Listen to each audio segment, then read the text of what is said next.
सोचिए, दो देश जो दो बड़े युद्ध, प्रथम विश्व युद्ध और द्वितीय विश्व युद्ध एक साथ लड़ते हैं और एक दुश्मन के खिलाफ लड़ते हैं, लेकिन जंग खत्म होते ही एक दूसरे के सबसे बड़े दुश्मन बन जाते हैं। जी हाँ दोस्तों, मैं बात कर रहा हूँ अमेरिका और रसिया की।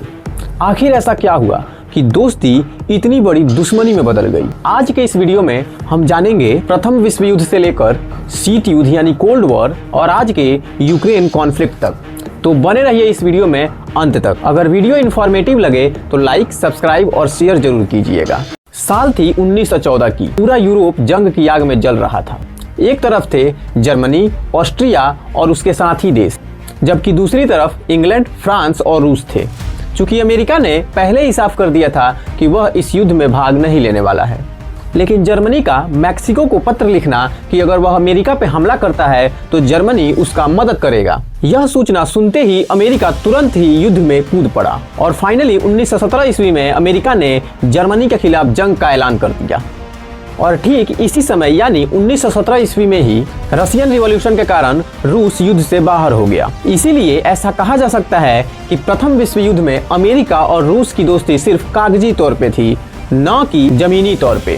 सन 1917 रसिया के अंदर भूख, गरीबी और गुस्सा फूट पड़ा।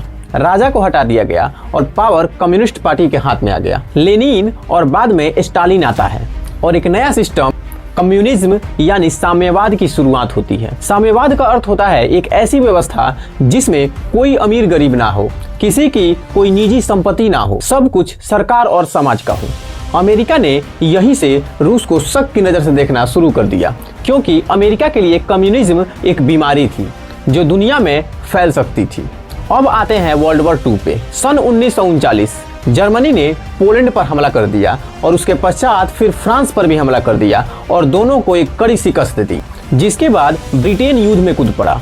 हालांकि ब्रिटेन को भी कड़ी शिकस्त मिलने वाली थी, लेकिन ब्रिटेन की रॉयल एयर फोर्स ने ब्रिटेन को बचा लिया। 1941 में एक बड़ा धक्का लगा, जर्मनी ने रसिया पर अटैक कर दिया। उधर दूसरी तरफ जापान ने 7 दिसंबर 1941 ईस्वी को अमेरिका के पर्ल हार्बर द्वीप समूह पे हमला कर दिया, जिसके बाद अमेरिकन नेवी को एक बहुत बड़ा लॉस होता है। अब अमेरिका और रसिया दोनों के पास एक ही चारा था, या तो वो साथ मिलकर जर्मनी को हराएं या तो फिर खुद समाप्त हो जाएं। अमेरिका और रसिया ने साथ मिलकर लड़ने का फैसला लिया, लेकिन ये दोस्ती सिर्फ डर की थी, ना कि दिल से।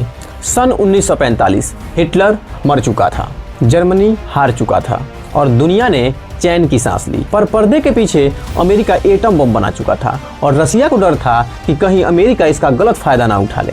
इसी को देखते हुए रसिया ने भी एटम बम बना लिया और यहीं से दोनों देशों के बीच ट्रस्ट इशू शुरू हो गया। जर्मनी के समर्पण के बाद जर्मनी को 2 हिस्सों में बांट दिया गया। वेस्ट जर्मनी अमेरिका को मिलता है, जिसमें वह लोकतंत्र फैलाना चाहता था, और ईस्ट जर्मनी रसिया को मिलता है, जिसमें वह साम्यवाद फैलाना चाहता था। एक ही कंटिनेंट पे 2 अलग दुनिया बन रही थी और यहीं से शुरुआत हुआ शीत युद्ध का। इस युद्ध में तोप नहीं चले, टैंक नहीं चला, गोली नहीं चली, लेकिन युद्ध जारी रहा। दोनों देश एक दूसरे पे कभी सामने से हमला नहीं किए, लेकिन कोरिया, वियतनाम और अफगानिस्तान को जंग का मैदान बना दिया। सन 1991 सोवियत यूनियन टूट गया। लोगों को लगा अब दुनिया सेफ है, लेकिन नेटो का रसिया के बॉर्डर तक विस्तार रसिया के लिए चिंता का विषय बन गया और यूक्रेन का नेटो में शामिल होने के फैसले के बाद 24 फरवरी 2022 को रसिया ने यूक्रेन पे हमला कर दिया। अगर बात करें रूस और अमेरिका की, तो ये असल में दोस्त कभी थे ही नहीं,